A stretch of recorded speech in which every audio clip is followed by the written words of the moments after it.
ఈ బ్లౌఅవుట్ని ఇప్పుడు దాకా చూసే వరకు నేను చిన్నదనుకున్నాను, కానీ చాలా పెద్ద బ్లౌఅవుట్. ఇంకొక విషయం ఏంటంటే, ఈ బ్లౌఅవుట్ నేను ఇందాక మాట్లాడినప్పుడు ఈ GAIL lines, pipe lines, ONGC pipe lines week అయిపోవడం వల్ల బ్లౌఅవుట్ ఏర్పడిందేమో అని భావించాను. నేను ఇక్కడికి వచ్చి చూసిన తర్వాత ఇది భయంకరమైన అక్రమమైన సంపాదన గురించి ఈ బావిని ప్రైవేట్ వాళ్ళకి ఇచ్చింది ఓఎన్జీసీ.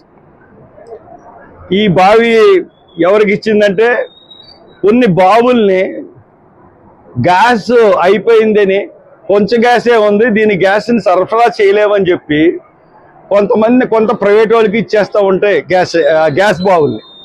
అది అబాండన్ గ్యాస్ బావులు అంటారు. ఆ అబాండన్ గ్యాస్ బావుల నుంచి చాలా తక్కువ మొత్తంలో న్యాచురల్ గ్యాస్ అన్నది వస్తుంది. నాకు తెలుసు చాలా కంపెనీలు, అంటే ఎందువల్ల అంటే నాకు బాగా తెలుసు. రాజమండ్రిలో జాస్తి మూర్తి గారు అని చెప్పి ఆయన ఈ వ్యాపారంలో ఉన్నాడు. తర్వాత రిలయన్స్ మాధవ్ అని చెప్పేసి అతను జనార్దన్ మూర్తి, జాస్తి మూర్తి, కమాండెంట్ మూర్తి, వీళ్ళందరూ కలిసి ఇటువంటి బావుల్ని తీసుకుని ఇక్కడ బావుల నుంచి గ్యాస్ని వేరే చోట్లకి అమ్మి మాకు చాలా ఎక్కువ లాభాలు వస్తున్నాయి.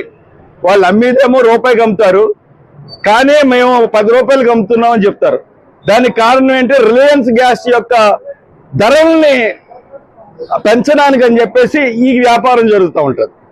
దానిలో భాగంగానే ఈ అబాండన్ బావిని డీప్ అనే కన్స్ట్రక్షన్స్, డీప్ అనే ఇండస్ట్రీస్ ఎవరు ప్రమేయం ఉందో అన్నది నాకు తెలియదు, కానీ డీప్ అనే ఇండస్ట్రీస్ ఈ బావిని తీసుకుంది. ఈ బావి మధ్యాహ్నం 12 గంటల నుంచి ఇప్పటి వరకు నిర్విరామంగా గ్యాస్ వస్తూ